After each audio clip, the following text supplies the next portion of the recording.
ናፍትናይ ጌታቸው ክንከድከልና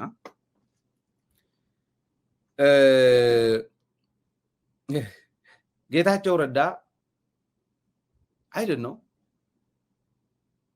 ሕልና ሰብስ ኣብ ዝኾነ እዋን ኣምፂኻ እዛ ዝነበረት ትቀየር ኢልካ ከም ሲም ካርድ ወይ ከም ባትሪ ኤክስፓየር ዝገበረ ክትቅይሮ ከም እትኽእል ደኾን ቀይሮም ሞ ይኾኑ ኢልካ ንክትሓጥ ዝገብር እዩ ናይ ጌታቸው ቀየረ ጌታቸው ቃላትን ሓሞትን ሓፂርዎ ኣብ ልዕሊ ትግራይስ ጀነሳይድ ተፈፂሙ ኣብይ ኣሕመድ ዝመርሖ ጀነሳይድ ተፈፂሙ እዩ ንምባል ንምንታይ ኣብይዎ ንምንታይ እዩ ንህዝቡ ጠሊሙ ኢልኩም ተሓቲትኩም ጌታቸው ጥራሕ ኣይኮነን ዝጋገ ዘሎ ገለገሊኦም ሙናይ ኣብይ ኣሕመድ በዓል ስልጣን ኮይንስ ኣብይ ኣሕመድ ጀነሳይደር ክብለልካ ዲኻ ትፅበ ይብሉ ገለገሊኦም ከዓ ጌታቸው ከኣብይ ኣሕመድ ይፈፂምዎ ምባል እውን ኣይመድለዮን ጀነሳይድ ተፈፂሙ እዩ መን ፈፂምዎ ዝብል ግን ሕዚ ክዛረብ ኣይደልን ኢሉ እውን ማዕፀቦ ዋላ እንተፈሪሑ ስማርት ኮይኑ ክዛረብ ይኽእል ነይሩ እዩ ደፊሩ ክዛረብ ዝከኣለሉን ዘይከኣለሉን ተሪኢኹሞን ትግራይ ወንጀለኛ ድያ ነይራ ናይ ትግራይ ሰራዊት እውን ከምዚ ሰሪሖም እዮም ዝብሉ ኣለዉ እሞ እንታይ ትብል ኢሎም ዝሓተቶ ኩላ ወፅያ ስለ ዘላታ ኢንተርቪው ከምኡ ኢሎም ዝሓተቶ هو بقى نحتاج دلوقتي نا هو هم سميع له خوي بالحزي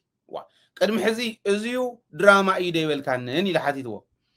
اويلا كان يرق اندحر هيرين دير زقبر نجر سمع سلازنوركو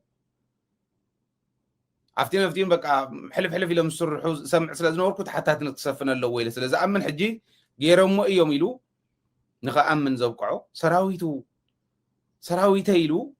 اي من امر حي يلو امين وزن ولا سراويت مراحينا يلو شمو بوليتيكانيا سانيتايزر يصوع حزب نختقلم نابي احمد جن نخشفن نمنتا يمكرو ጌታቸው ከለሁ ጌታቸው አብልግ ጥራህ ይኮነን ዘሎ ክጻረ ዘለዎ አብይ ሚስጥር ክህሉ ይለ አሚናን ክጻረ ዘለዎ አብይ ሚስጥር ክህሉ ጌታቸው ከም ኡገር ቆይሩ ዝኻለ እንታይ ማንንም ይበድለን ኃይል ኣብ ትግራይ ዝኾነ ይኹን ኃይሊ ስለዝበደለንስ ንህዝቢ ይሕሊፈኽብ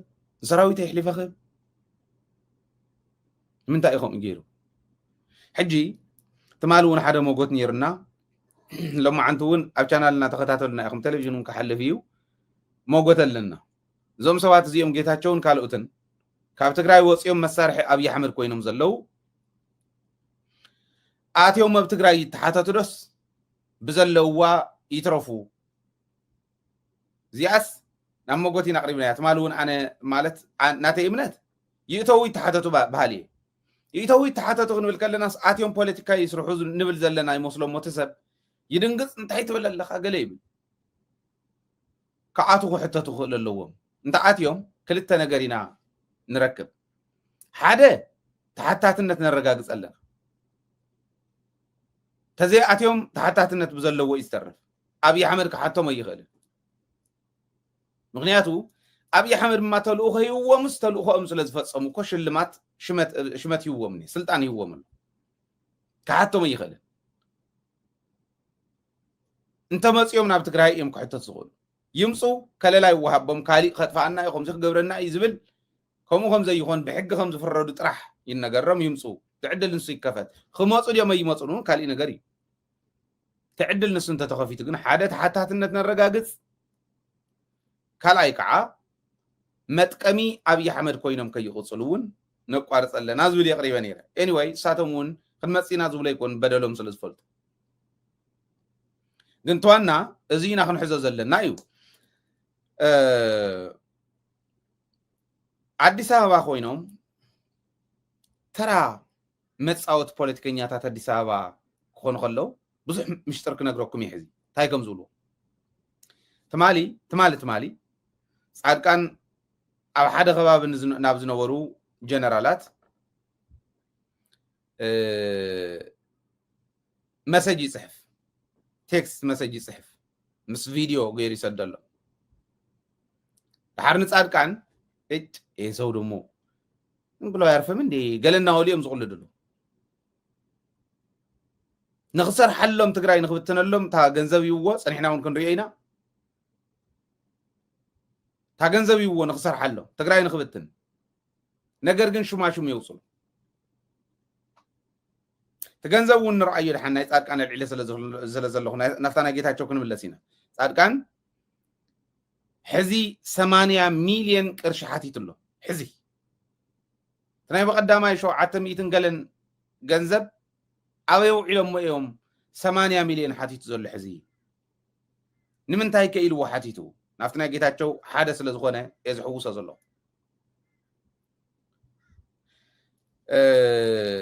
ጻድቃን ኣብ ዓዲ ዝኾኑ ሰባት እክብ ኢሎም ወያነ ውረድ ከምዚ ዶ ገለና ወል እንዳጨርሑ ስእሊ ተሳኢሎም ይሰድሉ ዋላ ፌክ ኣብዚ ሰልፍ ነይሩ ዝበሃለሉ ኩነታት ዘየለ ዝኾነ ቦታ ኮይዶም ሆን መናእሰይ ከምኡ ገይሮም ኢሉ እኽልሞ ሪኦኹሞ ኢሉ ናብ በዓል ጀነራል እከለ ዝበሃሉ ድሓን ሽሞም ይፅውዕ ምን ሕዚ ምክንያቱ እቲ ናይ ኢንፎርሜሽን ፍሎውና እውን ፀገም ስለ ዝገጥሞ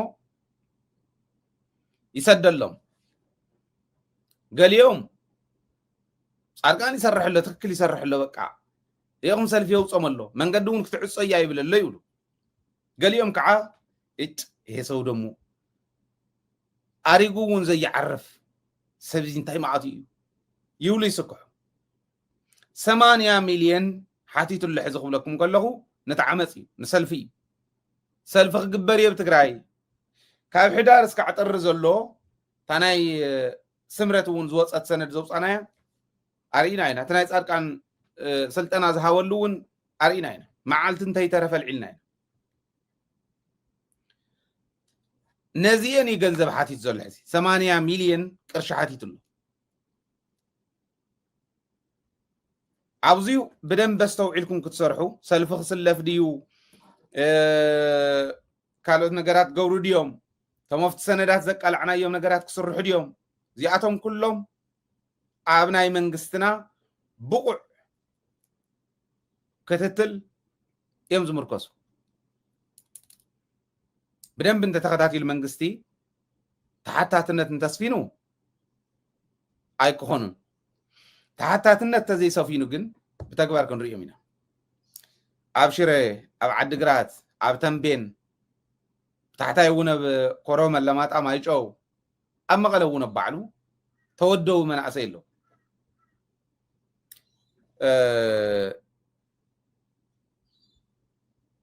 شموم بدن بغير زحاسكوهم تقاليس أيام ياو تقام خوخونيو نتزم الكوتا أكال مسلاد سلا زحايش ناوخن سددينا أبزن تقاسكوان كتماتات توديوهم نافت حرامريت زبهال سود زنور من عسيلو سعد كان زخوف لهم ورحاو دومت زلوهم اكلا زبهال بدن بي بشموم نفلتهم قال يوم أولا سراويت إثيوبيا زنورو قال يوم كعا صغيلهم عن جلجل زولو معري التحساسبا نيروهم زي فلت عم بتان بدن بغيرهم كسرح لهم زخولو بدن بغيرهم مرميرهم هلونا حزب مالت داي مالت مخانو زي يردو سبات كم زمال مول زرد عنون خمزيهم زولم اتاوم ابشر اللو مقل اللو عدقرات اللو تنبين اللو ما يجو كروما لمات اللو اسكا حزتنا عنا يزارب زلو عاوزي خوينهم زبتون زلو منقص انت زي حيزوهم محدار تقراي زيهم محدار تقراي تزي حزوهم صقم دايكونن صرح له حزون مسوم زلو يم زمسلو طعي زارو يم زمسلو خالي جن مسمن كم زراخو مسمن كم زدواول انت يترفه مردعتا ني الناس ملكتكم اكالات بيزاهم مردعتا زي وسيدكم كل انت ليو بابليك يزون ازي وسيدكم جن من كم زملكتو اندي طفينا ني حز حلافنا يتقرايس منيو ما حدر تقرايس منيو زبل سني طفينا ني لذا انا اذا ما حدر انا سقم تخوص دي زبل انت حليو مردعتا ني هنا وصل اني هنا عبشره زلون منيوم مقاله زلون منيوم عدقرات زلون منيوم تنبين زلون منيوم نالوا شو خصوم عرينا ديتيل زي كنايو جن عاوزيون بزرزر زمصنا الله أبل لمات أزلو أما يجوا زلو كرم زلو ናውን ክሰዱ ዝተቀፀሩ እዩ ዘሎ ከምዚ ኢንፍሊትድ እናገበሩ ከኣቱ ከለው እዚ እናበዝሕና ተበራኸተ ከውዱ ክዕንግል ዓዱ እንዳሸጠ ዝሓድር እናበዝሕ ክኸድ ከሎ ፈተና እንዳበዝሕ እዩ ዝኸይድ ሕጊ ክኽበር ክኽእል ኣለዎ ዝብል እምነት ኣለኒ ናይ ጻድቃን እዚ ንጻድቃን ግን ከመይ ከም ዝፀርፍዎ ሸምጊሉ እውንስ ዘይዕርፍ ሰብ እንታይ ገበረ እዚ ህዝቢ ዝብሉ ሕልና ዘለዎም ሰባት ኣለዉ ትማሊ ከም ኣይሎም እየ ዝብል ዘሎ ንጌታቸው ኣሳማ እዮም ዝብልዎ ኣሳማው መጥቶ ነበር እንዴ ይብሉ ቢሮ መኪና እና በሉ ካብ ቦታ ናብ ቦታ ዘመላልሱ እንተይተረፈ ኣሳማውን ላመጣው እየሄድኩ ነው ይብሉ ብርሃነ ዝበሃል ዓጃብ ኣለዎ የአሳማው አጃቢ መጥቶ ነበር ይብሉ ሽም ጌታቸው እዚ ክንዱ ዝኣክለ ዋሪዶም አንቋሽሾም ዘንብርዎም እዮም ነቲኣቶም እውን ነንባዕሎም ይባልዑ ኣለው ገለገሊኦም ደው ኢሎም ንብርሃኑ ጁላ ዝቆረፅዎ ኣለው ደው ኢሎም ዝቆረፅዎ ድሓር ደው ኢሎም ይቆርፅዎ እሞ ብርሃኑ ጁላ ንበዓል ሸዊት ቢተው ከም ዘይኣሰሮም ኳዳስ ነንባዕሎም ለየራሳቸው እየተባሉ ነው እባክህ እኔ ምንም ማቀው ነገር የለም ይብሉ ብርሃኑ ንኣብነት ንሸዊት ቢተው ዝኣሰሮ ወደን ጥሩ ምዃኑ ብርሃኑ ጁላ ተዛሪቡ ወደን ጥሩ ምስ ጻድቃን ተዘራሪቡ ምዃኑ ማለት ጻድቃንን ወደን ጥሩን እዮም ንወዲ ቢተው ኣሲሮም ነይሮም ባዕሉ መዓልቲ ሓሊ ከውፅኦ ይኸውን አዲስ አበባ እዩ ነይሩ ሕዘው እዩ ነይሩ ዝብል ንሕና እውን ትበፂሕና ዝነበረ ኢንፎርሜሽን ከምኡ እዩ ኣብ ዓፋር ስለ ዝነበረ ንኣኼባ ተኣከብ ኢሎሞ እንዳኸደ እንዳሃለዉ ተኪሶምሉ ኢና ኣለና ንሕና እውን ሕሊፍና ግን ከምኡ ኣይኮነን ነይሩ ሕዚ እውን ከስተኻኽል ሕዚ ክንረኽቦ ከለና እቲ ኢንፎርሜሽን ምስ ትቅድም ኢለ ዝነገርክኹም አዲስ አበባ እዩ ነይሩ ወዲ ቢተው እውን ድሓር ንዓኢሎም ኣኼባ ኣሎ ኢሉ ወደን ጥሩ ይደዋሊ ሰባት ኣብ ዝኾነ ቦታ ቅሚጡ እንዳኸደ እንዳሃለወ ድሓር ብጥይት ብድሕሪኡን ብቅድሚኡን እዮም ተኪሶምሉ ኣብ እግሪ ተኪሶምሉ ይብሉ ገሊኦም እዚኡ ምስ ወፀ ባዕሉ ናብ ሚድያ ምስ ወፀ ባዕሉ ዘቃልዑ እዩ ከምኣ ገይሮም ሒዞሞ እዚኣ ገይሩ ዝሓዞ ግን ወደን ጥሩ እዩ ዘተሓዞ ማለት እዩ ምስ ወዲ ወረደ ዝነበረ ረኽቢ ካሊእ እዚኣቶም ኩሎም ኣብቲ ጻድቃን ምስ ብስራተ ማረት ዛረቦ ዝነበረ ስልኪ ኣሎ ናይ ወዲ ወረደ እንታይ ከውፅእ ተላኢኹ ነይሩ ገለ እናበለ ይዛረብ ኤኒዌይ እዚኦም እዮም ቶም ብደንቢ ኣብ ውሽጢ ዝኔው ክብል ደልየ ነንባዕሎም ይባልዑ ከም ዘለው ዘርእዩ መረዳእታታት እዚ ይገብሩ ኣለዉ ናብ ናይ ጌታቸው ክነምፆ ከለና ንጌታቸው ብደንብ ገይሩ ጢባጢቤ ይፃወተሉ ኣሎ ኣብይ ኣሕመድ ጌታቸው ረዳ በረኻ ኣብ ዝነበረሉ ትግራዋይ ኣብ ዝነበረሉ በኣንደበቱ ንኣብይ ኣሕመድ ብደንብ ገይሩ ገሊፅዎ ነይሩ ኣብይ ኣሕመድ ንጌታቸው ረዳ ተዓሪቑዎ ኣይኮነን ይብቀሎ እዩ ዘሎ እንዳርጋቸው ፅጌ እውን ከም ዝበሉ ሪቨንጅ ዝገብር ዘሎ ጽሉይ ዝዋጻሉ ዘሎ ንጌታቸው ረዳ ከም ኩዕሶ ከምዚኣ ገይሩ ይፃወተሉ ዘሎ ጌታቸው ረዳ ከመይ ገይሩ ዝገልጾ ነይሩ ዝብል ንትርድኡ ንትሓስብዎ ሕዚ ጌታቸው ዝሰርሐን ዘሎ ኩለን ከምታ እንዳርጋቸው ፅጌ ዝበላ ቴሌቪዥን እናኸፈተ ይኸው ተጫወትኩበት ይሄ ባንዳ እንዳለ ካብ ሰለስተ ነገር ይንፅሎ ኣሎ ንጌታቸው ቁፅሪ ሓደ ካብ ህዝቢ ትግራይ ነፂልዎ እዩ ወረዲ ባንዳ ኣቢልዎ እዩ ባንዳ ተመሊሱ ትግራዋይ ንምዃን ንትግራይ ንምምራሕ ግደፍዎ እሞ ትግራዋይ ንምዃን ንባዕሉ ከም ትግራዋይ ሚዛን ብናይ ትግራዋይ ሚዛን ንምምዛን ከቢድ እዩ ትግራዋይነቱ ይሕደግ ኣለዎ ይኮነን ዝብል ዘለኹ ዝሕድጎ የብሉን ትግራዋይ ምዃኑ ትግራዋይ ኮይኑ ተፈጢሩ ግን ህዝቢ ትግራይ ከም ሓደ ኖርማል ትግራዋይ ክቆፅሮ ክኸብዶ እዩ ካብ ትግራይ ደነፂልዎ ኩለንተን ትግራይ ፀረ ትግራይ ዝኾና ስራሕቲ ደስርሕዎ ሕዚ ምስ ኢትዮጵያ ከዓባይስዎ እዩ ፍላይ ምስ ኣምሓራ ኣባይስዎ እዩ ጌታቸውስ ኣበይ ኢና እንታይ ኢልና ኢና ክንኣምነካ ዝብል ተኣማንነቱ ዜሮ ገይርዎ እዩ ንጌታቸው ዜሮ ናይ ጌታቸው ተኣማንነት ዜሮ ገይርዋ እዩ ኣብዚ ደረጃ እዚ የብፅሕዎ ኣሎ ስለዚ ካብ ኢትዮጵያውያን እውን ነፂልዎ ኣሎ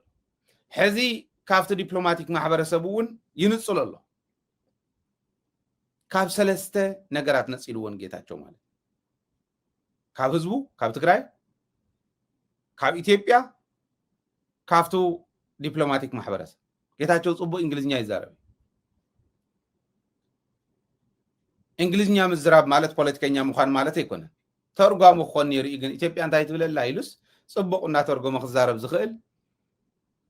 ንሳ እንዳሸጠ ክነብር ዝኽእል ሰብ ኾን ይርኢ ንጌታቸው ግን እንታይ ልና ንእመን ካሕዚ ቅድሚ ሕዚ ትብል ነርካ ትማልዝ ትብል ነርካ ሎሚ እዚ ትብለለኻ صباح እንታይ ከም ትኸውን ንኣምነካ ኢሎም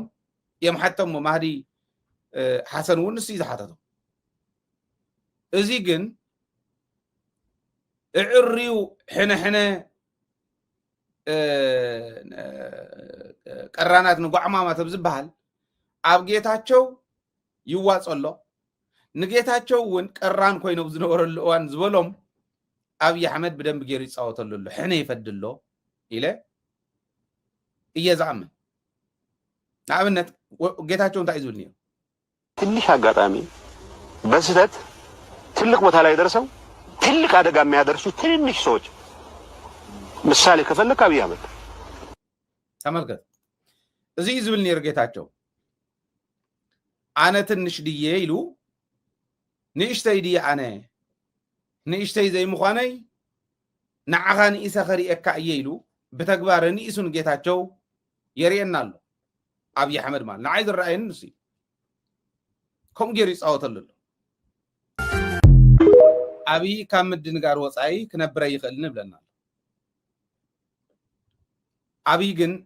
ንጌታቸው ወንታይ ተረፈ ደናጊሩ እቲ ሕዚ በአልጀዚራ ኢሉዎ ዘሎ እንታይ ተረፈ ታናይ መወዳእታ ካብ ዲፕሎማቲክ ማሕበረሰብ እንተነጽልዎ ኣብ ዝኾነ ይኹን ኩርና ዓለም ከይዱ ተኣማኒ ኮይኑ ክሰርሕ ይኽእል ጌታቸው እዚኣ ይሰርሕ ዘሎ ከመይ ገይረ ኢኻ ኣምነካ ይዝብሎ ዘሎ ቅድሚ ሕዚ ከም ዝብል ነርካ ሎም ከዓ ከም ዝብል ኣለኻ ከመይ ገይረ ኣምነካ ከመይ ገይረና ኢና ክንኣምነካ ዝብሉ ሰባት እዮም በዚሖም ዘለዉ ይዝብሎ ዝነበረ ማህዲ ሓሰን ታናይ መወዳእታ ካብ ዲፕሎማቲክ ማሕበረሰብ ነጽሉ ጌታቸው ኢሬሌቫንት ዝኾነ ሰብ ዝኾነ ፍጥረት ክገብሮ አንሳፊፉ ካብ ኩሉ ኸትርፎ ሰሪሑ بتخكل كعا غير واغون نريالنا ማለት ጌታቸው ኣብ አልጀዚራ Prime Minister Abiy Ahmed won the Nobel Peace Prize for ending decades of hostilities with neighboring Eritrea. Abiy then partnered with Eritrea to fight against Tigray in the civil war. Today, however, there are rumblings of a possible new conflict between these two countries. There are reports of Ethiopian tanks and artilleries moving towards the border. Both governments are accusing each other of trying to provoke a conflict. Is Ethiopia on the precipice of another war with Eritrea? I wouldn't put it that way. I mean, the whole rhetoric about Ethiopia's wanting to have access to the Red Sea is often conflated with the idea of ownership of a real estate, coal, asset, or whatever. As far as I'm concerned, there is no credible argument whatsoever to try and go against the sovereignty of Eritrea. Are you saying that the claims of the Ethiopian government, led by Abiy, saying we want access to that Red Sea port that's in Eritrea, you're saying that won't lead to war? No. What I'm saying is I don't expect that to lead to war, at least not in the foreseeable future, as far as I'm concerned. Prime Minister Abiy, on the one hand, has said he wants peace. He said he wants to avoid conflict. On the other, he's vowed to, quote, correct this historic error of the seaport and said, quote, I am 1,000,000% sure Ethiopia will not remain landlocked. The Ethiopian military said recently that it will not hesitate to make any sacrifice to secure access to the sea. How are those not threats? So I have reason to believe that President Isaias and Prime Minister Abiy will find it in their hearts to find a way to resolve, to defuse the crisis. Believe me. That's what I believe when in. You because say believe me, this show is not about belief. It's about facts. حق حسكات ما قلت اللمبر إمنن እንዳልካት ዛራ ወለ ይኮነን ይዝብሎ ዘሎ ትሕቶ አብይ አህመድ ኩናት ክኸፍት ይኽእል ዶ ኣብ ልዕሊ ኤርትራ ኣብ መንጎ ኤርትራን ኢትዮጵያን ኩናት ክህሉ ይኽእል ዶ እዩ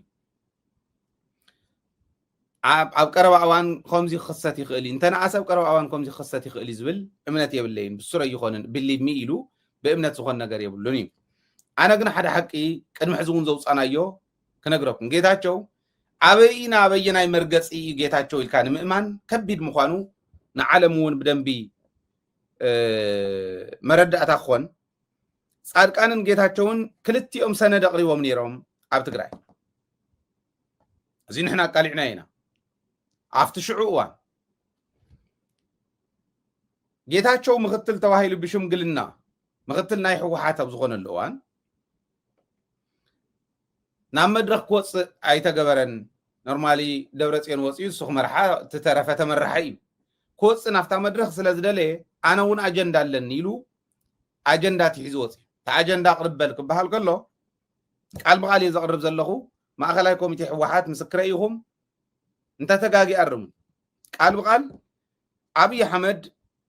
ኣብ ቀረባ እዋን ኩናት ክኸፍት እዩ ንኤርትራ ክወራ እዩ ቀይሕ ባሕሪ ክምልስ እዩ እዚ ክግበር ከሎ ትግራይ መንጎ ስለ ዘላ ኩናት ኣብ ትግራይ እዩ ክካየድ በቲ ኮነ በቲዩ ምእታሙና ስለ ዘይተርፈና ምስ ኣብይ ኣሕመድ ኮይና ንኤርትራ ንውጋእ እያ ባሕሪ ንሓዝ ኢሉ ጌታቸው ኣቕሪቡ እዩ ጻድቃን ኣቕሪቡ እዩ ተተጋጊ ክእረም ድልው እየ ኣነ እዚኦም ሰነድ እዮም ኣቕሪቦም ዝብል ዘለኹ ሰነድ እዩ አንቱም ማእኸላይ ኮሚቴ ናይ ሕወሓት ኣብ ቅድሚኹም ከፍ ኢሉ ጌታቸው ዝያደ ይበለን እዩ ተጋጊ ኣነ ሕጂ በፍጹም ኣይገብርዎን እዮም ኣነ በቃ ከም ዝብል ኩናት ክህሉ ዝብል ግምት የብለይን ክብል ከሎ ጌታቸው መርገፂ ዘይብሉ መርገፂ ኣልባ ዝኾነ ሰብ ምዃኑ ድሕሪአና ሓቂ ኣብ ከመይ ዝበለ ጉድ ከም ዘሎ ሰብ እዚ ራእዩ برقص مهدي حسن عرينا قروي. Just to be clear, when I interviewed you in 2016 for Al Jazeera, you were a government minister, as you mentioned, spokesperson for the TPLF. For the government, for the federal government. But you were also in the TPLF. Yes. And now you're with the Abiy government, you're anti the TPLF. Next year, who knows where you'll be? People say, how can we take you seriously? Well, you should come out. كلتاشن عصر شديشتن حتى كاخله ناي ፌደራል መንግስትን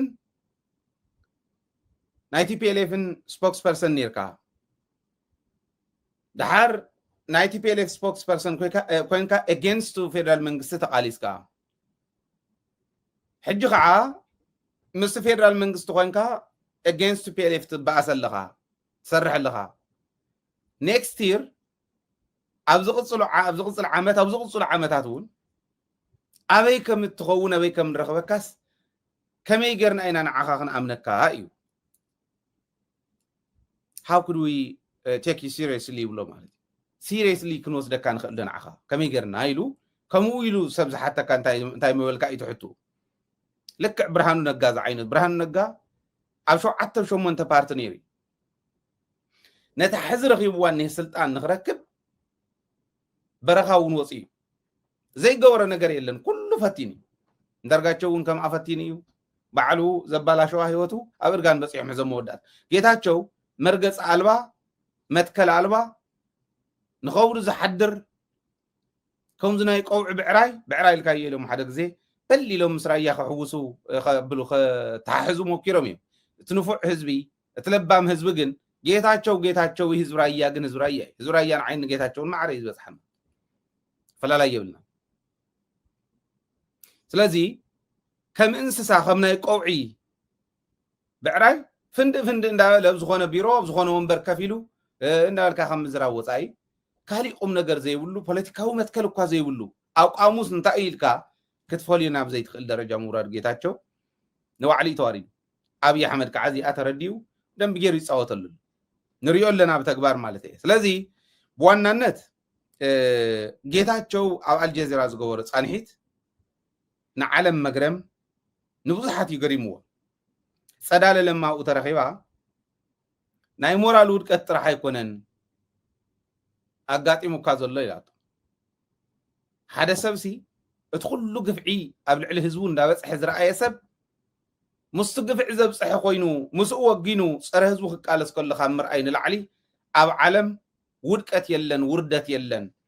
ናይ ሞራል ውርደት ጥራሕ ናይ ሞራል ውድቀት ጥራሕ ኣይኮነን እያ ኢላቶ ኣብ መድረኽ to the Addis Standard newspaper. Were you surprised, Sadali, to see Getachew join Abiy Ahmed's administration? What does that mean for the victims of the war? He says he feels like he's atoning for things. I think it's one of the greatest tragedies, Getachew. this is not just a moral collapse. This risks erasing morality altogether. You agree that a genocide took place, and it's not just a figment of imagination. You mentioned about, I would call it pragmatism or working from within to solve this problem. And I think your supporters also say the same thing. What have you done so far? Have the people of Tigray been compensated, redress, justice? Have the federal government tried to incorporate, after you even came to it, incorporate Tigray into the federation? The answer is no. Okay. Is there any justice to the victims? The answer is no. صدال لما يا نعدي ستاندرد إديتر إذا حدثت إذيو ناي مورال كولابس راح يكونن erasing morality altogether كم زلوا morality moral زي بقولوا سئلوا كاب سبنة ون تحت زخونة فترات مقانو كافيل إنها اللو أنا قرات تقراوي تيكونت سجن تقراوي حزب تقرايسي تقايس ديو فتحدي نقيس له انتهي غيرك مصلا اخسرح خلص ثمانيس مصلا اخوينو against من محدارو against منقست تقراين against حزب تقراين مقلاسو كما يكم تريو حاتيتوا بلبي تزقروتو نايو حقي مالت اسم لب خاصه ستي ጌታቸው ከምዚ ምግባሩ ንሃይለ ይገርም እመኑ ነው ይገርመን ምክንያቱ ንጀሃራ አይኮነን አነ ንጌታቸው ከምዚ አይነት በደል ከምዚ ብድላን ትግራይ ከምዚ አይነት በደል ከምዚ ብድሎን ህዝብ ትግራይ ንጌታቸው ዝተረዳእኽዎ ሕዘ ይኮነን ቅድሚ ከምዚ አይነት በደል ምብዳሉ ንጌታቸው በደንብ ገረ ተረዲየ አቃሊዕየውን ተማጉይተየውኒ ማጉይተየ አሚዲያ አበደባባይ አብዝኾነ ይኹን ሚዲያ ንጌታቸው ንኹምጉቱን ድሉየ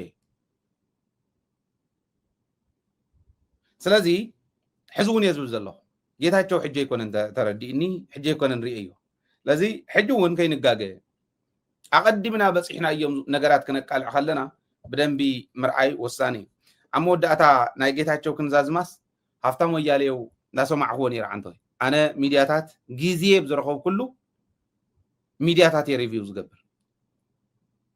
زيري ابوم كور زخونا نغراتون قوريصوم يسدلهم تزبناما انت خميز ولا دغافي مسلكم بخمزي افتكور زخونا غلغليو حزتكال زيس كم تكال حبريتا طرحته يكون سكالي فاينانشال دغافون يدلي حدا سب حيزو يخد ننفع عنده نصف حيو عنده قال اخو كلخو زي مردا زي محجاز يوتو صقم እንዳሆነና አንበር አብ ኮምዚው ነቶም ጸላእት ስለዝሪዮም ኮይዱ ካብ ደደቢት ንላዕልናው ስለዝሪ ተንኮርኮር ዝኾና ይሰዱለዩ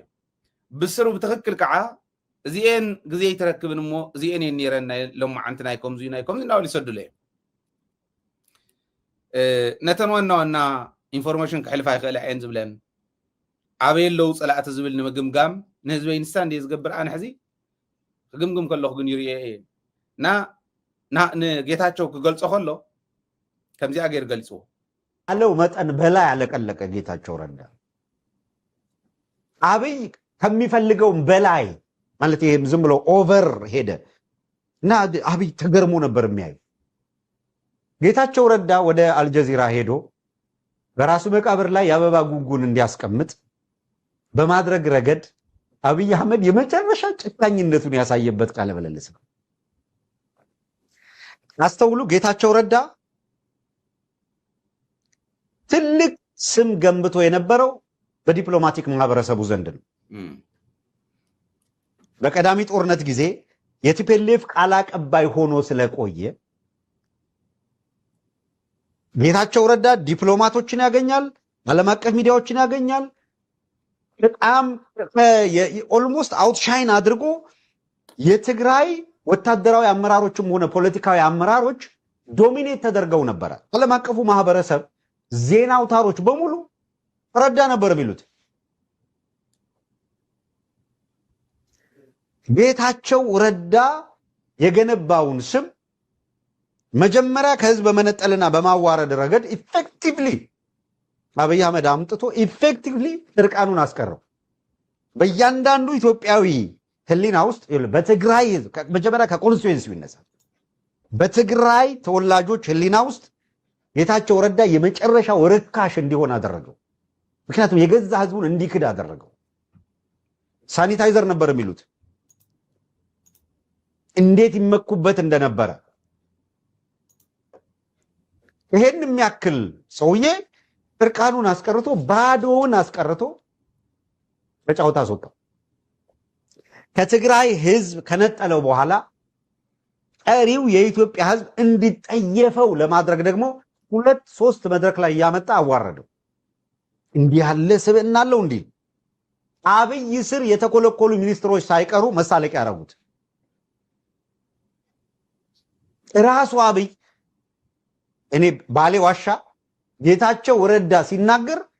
አብይ ራሱ በዚህ ደረጃ አለቅላቂ መሆን ይቻላል እንዴ እያለ የታዘበ እንደሆነ ነው ፊቱ የሚናገረው። ማለት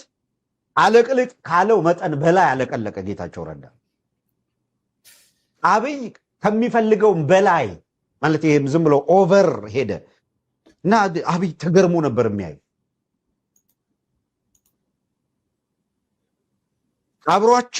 አብረውት የነበሩትን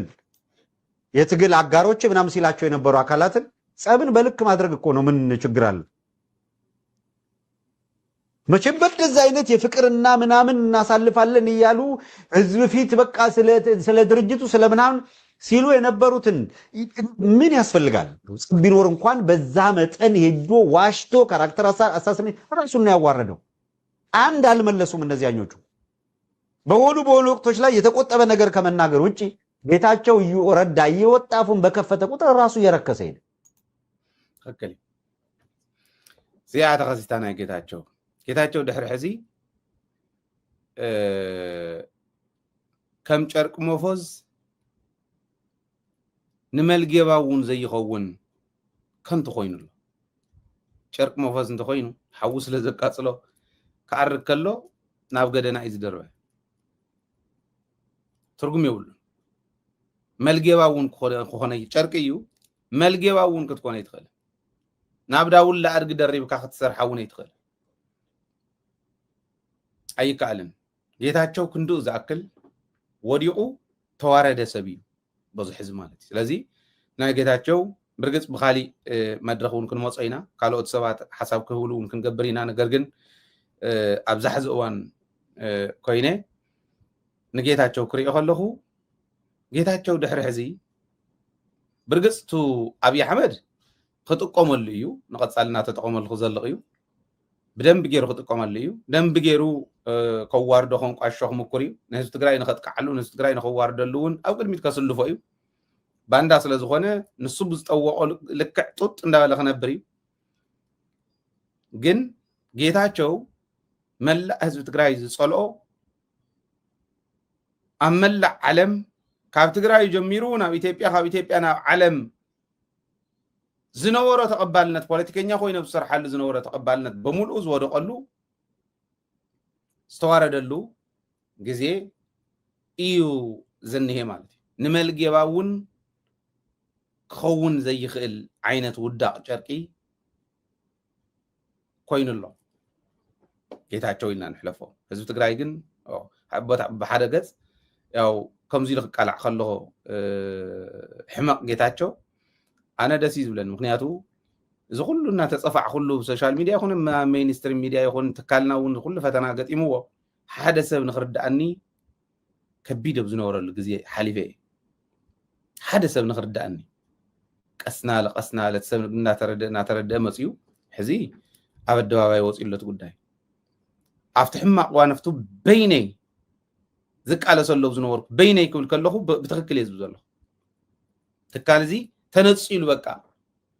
ሕወሓት ውንስ ሕወሓት ተሓወሓት ትበሃልስ ናይ ሕወሓት ተባሂሉ ደደቢት ይቁፀር ኣብ ዝነበረሉ ብሕወሓት እውን ይውቃዕ ቦቲ እውን ይውቃዕ ኣብዚ ነበረሉ እዋን ኮይንካ ንጌታቸው ምቅላስ ንጻድቃን ምቅላስ ንበየነ ምቅላስ ንክንደያ ምቅላስ ንኻልኦቶም ምቅላስ ከቢድ ነይሩ ሽሞም ምልዓል ባዕሉ ከቢድ ነይሩ የጽርፍ የውቅዕ ቻናላት ካይዕጹ ነይሩ ፈተና ከቢድ ፈተና የምጽእ ነይሩ ኣብቲ እዋን ንሱ ኮይነ ዕርፈ ጽኒዐ ምቅላሰይ ብጣዕሚ ዝሕጉሰኒ ሕዚ I don't know ሰውነተይ ዝኾነ ነገር ዝውስኽ ይመስለኒ ብትክክል እየ ዝዛረብ ዘሎ ኣብ ጥዕናይ ዝኾነ ነገር ዝውስኽ ይመስለኒ ምክንያቱ ትክክል እየ ነይረ እያ እዚ ጌታቸው እምበር ሕዚ ዝድግፎ ሰብ ክንርኢ ኢና ዝዓበደ ሰብ እንተዘይኮይኑ ተጸለለ እንታይ ክብሉ ከም ዝኽእሉ ካልኦት ክንርኢ ኢና ንቅድሚት ከዓ ያው እንዳረኣናዮ እንዳገምገምናዮም ክንከዲና ሰባት ንባዕሎም ዓርሶም እንዳጸልኡ ኸድ እዮም ናብ ዓብዪ ሜንታል ክራይሲስ ከኣትዩ psychological crisis كشكوم يوم برقصيننا تمنعو زدقف زلو مالتي حزون زدقف انتهاليهم قن حزيا وندار راقا فخيدي دارقا بينو نحلو لي طريف أمو وداء تعبدانون نامس الله لخيب بلالو فرحي زي قيتاچو مالتي